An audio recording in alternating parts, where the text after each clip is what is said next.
Just imagine this for a second. You're thousands of feet up, cruising over the pitch-black ocean in the middle of the night. And then, all of a sudden, complete silence. Today we're diving into one of the most unbelievable stories of survival in the history of aviation. A 200-ton airplane Becomes a glider. over the dark Atlantic Ocean. With 306 souls on board. This is the incredible true story of Air Transat Flight 236. All right, let's get right into it. The date is August 24, 2001. Flight 236 is just a routine overnight haul from Toronto to Portugal. In the cabin, everything's totally normal. You know, passengers are sleeping, movies are playing. It's just another transatlantic flight. But up in the cockpit, a problem was starting to bubble up that would turn this completely normal trip into an absolute fight for survival. You have to understand, before this day, no one had ever heard of a commercial jet running completely out of fuel. I mean, a total fuel leak that drains every single drop from both tanks, it was thought to be impossible. So these pilots, they were flying completely blind, facing a crisis that literally no one had ever trained for. It wasn't in the manual. So how on earth did this happen? Well, the whole chain of events actually started 9 days earlier during a routine maintenance check, and it all came down to a tiny difference of just a few millimeters, a difference that would ultimately decide the fate of this plane. So take a look at this timeline. It shows just how much pressure the maintenance crew is under. They find some metal chips, realize they have to replace an entire engine, and the clock is ticking. They had just over a day and a half to get a whole new engine installed before the plane's next flight. And that kind of pressure, well, it led them to take a shortcut, a catastrophic one. At its core, the problem was a simple compatibility issue. The best way to think about it is like a phone charger, right? You grab a cable that looks exactly like yours, it even fits in the port, but the internal wiring is just a tiny bit different. It might work for a minute, but you know it's probably going to cause a problem. Well, that's what happened here. The loaner engine was an older model. It looked identical, but its internal hydraulic and fuel lines, they didn't quite line up with the plane's newer system. And here's the kicker. This simple rule from Rolls-Royce could have prevented the entire thing. But get this, because of some network issues on site, the technicians couldn't get to the online manuals. The information was there, in the building, on offline CDs, but in the rush to get the job done, they just overlooked them. So they improvised, mixing and matching old parts with new ones. And that meant two metal tubes that should never, ever touch were now vibrating against each other, slowly but surely grinding a hole in the fuel line. Okay, let's fast forward now to the cockpit, mid-flight, over the Atlantic. Hours into the trip, the pilots start noticing some weird oil readings. Then a message pops up. Fuel imbalance. The tank in the right wing has a lot less fuel than the one in the left. So now the pilots have a choice to make. What's going on here? A massive fuel leak just seems so impossible, so out of the realm of possibility, that their first thought was, it's got to be a computer glitch, a faulty sensor. They just couldn't wrap their heads around the idea that they were actually losing tons of fuel over the middle of the ocean. And right here, this is where they made the single most critical error of the flight. Instead of pulling out the checklist, which actually has a specific warning about a potential leak, they acted from memory.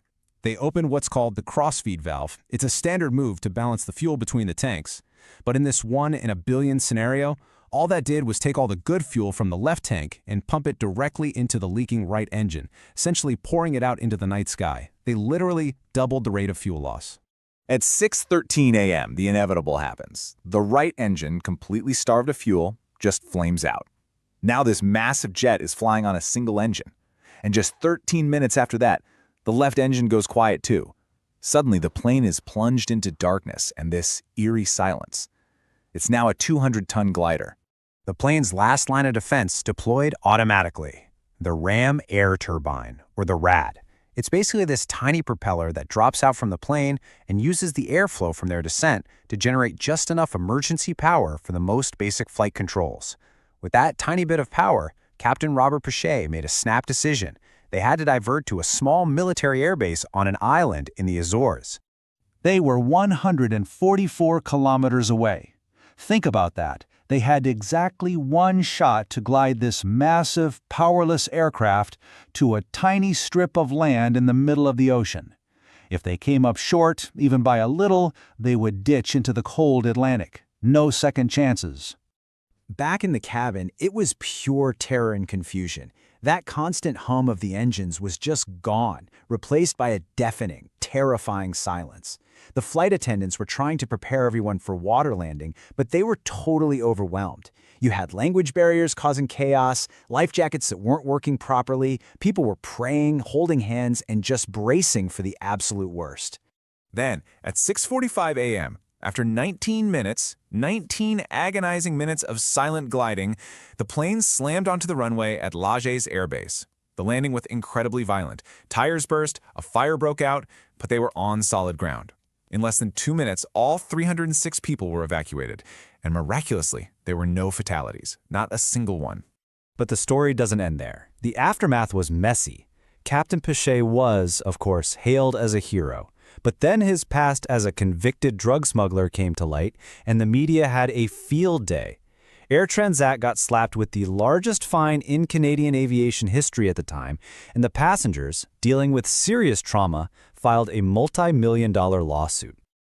So when you really step back and look at the whole thing, it's so clear that this wasn't about one single person or one single mistake. It was a perfect storm.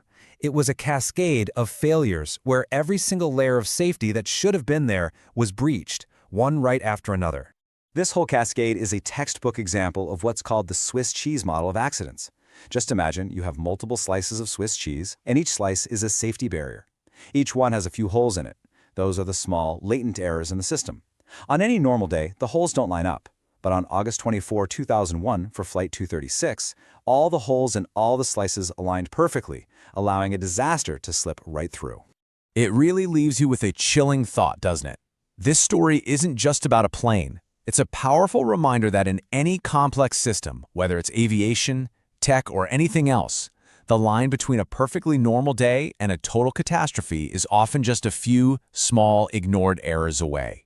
It really makes you wonder, how many of those are we all overlooking every single day?